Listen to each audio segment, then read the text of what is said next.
बच्चों question number 7 देखिए, विविध प्रश्नावली 7 का। किसी परीक्षा में एक प्रश्न पत्र में 12 प्रश्न है। प्रश्न पत्र में कुल प्रश्न कितने 12 हैं और जो क्रमशः 5 और 7 प्रश्नों वाले दो खंडों में विभक्त हैं। यानी कि खंड 1 में 5 प्रश्न है और खंड 2 में 7 प्रश्न है। पहले खंड में 5 प्रश्न है, खंड 2 में 7 प्रश्न है। अब कंडीशन क्या है? एक विद्यार्थी को प्रत्येक खंड से न्यूनतम का मतलब है कम से कम 3 प्रश्न, कम से कम 3 प्रश्न उसे प्रत्येक खंड से करने ही है का चयन करते हुए कुल 8 प्रश्न करने हैं। केवल 12 में से 8 प्रश्न करने हैं, लेकिन कंडीशन ये है कि उसे प्रत्येक खंड से कम 3 यानी कि 3 तो करना ही है, प्रत्येक खंड में ज़्यादा भी कर सकता है, को हल करना है। एक विद्यार्थी कितने प्रकार से प्रश्न हल कर सकता है? तो देखिए हमारे पास कुल प्रश्न है 12। पहले खंड में 5 प्रश्न है और दूसरे खंड में 7 प्रश्न है। तो मैंने पहला केस लिया है। पहला केस है यदि खंड 1 से 3 प्रश्न, कम से कम 3 है, और खंड 2 से 5 प्रश्न। 5 के लिए क्योंकि 5 और 3 मिलाकर कितना हो जाएगा 8 प्रश्न करने हैं। खंड 1 से 3 प्रश्न, खंड 2 से 5 प्रश्न चुनकर कुल 8 प्रश्न हल करने के तरीके। तो देखिए ध्यान से, पहले खंड में 5 प्रश्न है तो 5 में से कितने चुने 3, 5C3। और दूसरे खंड में कितने प्रश्न है 7 में से आपने कितने चुने 5, तो 7C5। इसको हल करिए। फैक्टोरियल 5, फैक्टोरियल 3 और 5 - 3 2, फैक्टोरियल 7 बटे फैक्टोरियल 5 और गुणा फैक्टोरियल 7 - 5 2। अब ये हो गया 5 गुणा 4 गुणा फैक्टोरियल 3 बटे फैक्टोरियल 3 गुणा 2 गुणा 1। ऐसे यहाँ पर 7 गुणा 6 गुणा फैक्टोरियल 5, फैक्टोरियल 5 ऐसी का ऐसी और 2 गुणा 1। फैक्टोरियल 5 से फैक्टोरियल 5 कट गया, फैक्टोरियल 3 से फैक्टोरियल 3 कट गया और 2 3 6।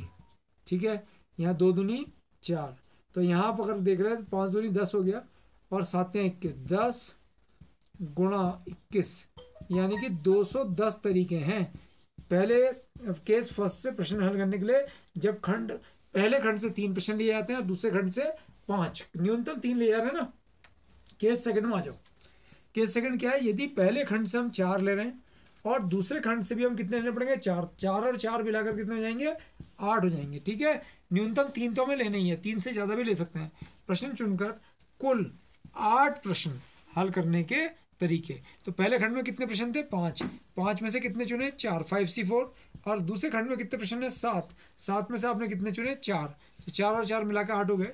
5C4 का मान कितना होता है देखिए 5, फैक्टोरियल 5 गुणा फैक्टोरियल 4 और 5 - 4 1, फैक्टोरियल 7 अपॉन फैक्टोरियल 4 और गुणा फैक्टोरियल 3। तो 5 गुणा फैक्टोरियल 4 अपॉन फैक्टोरियल 4 गुणा 1, 7 गुणा 6 गुणा 5 गुणा फैक्टोरियल 4 अपॉन फैक्टोरियल 4 गुणा 3 गुणा 2 गुणा 1। फैक्टोरियल 4 से फैक्टोरियल 4 कट गया, 3 दूनी 6 कम 6 कट गया। फैक्टोरियल 4 से फैक्टोरियल 4 तो 7 पंजे 35 गुणा 5, 5 गुणा 35 तो 5 पंजे 25 और 5 × 15 और 2 17, 175 तरीके हैं। नेक्स्ट में आ जाइए केस थर्ड। केस थर्ड में आ जाइए। अब यदि खंड 1 से 5 प्रश्न और खंड 2 से 3 प्रश्न, ठीक है, पहले खंड से 5 ले लिए, दूसरे खंड से 3 ले लिए, कितने प्रश्न हो गए 8 प्रश्न हो गए। प्रश्न चुनकर कुल 8 प्रश्न हल करने के तरीके। तो पहले खंड में कितने प्रश्न थे 5 में से कितने चुन लिए 5C5, 5 के 5 चुन लिए। और दूसरे खंड में 7 प्रश्न थे, 7 में से कितने चुने 7C3।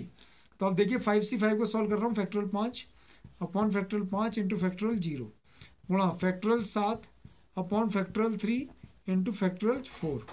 फैक्टोरियल 5 से फैक्टोरियल 5 कट गया, तो 1/1 इंटू 7 गुणा 6 गुणा 5 गुणा फैक्टोरियल 4 अपॉन 3 गुणा 2 गुणा 1 गुणा फैक्टोरियल 4। फैक्टोरियल 4 से फैक्टोरियल 4, 3 दूनी 6 से 6 कट गया, 7 पंजे 35।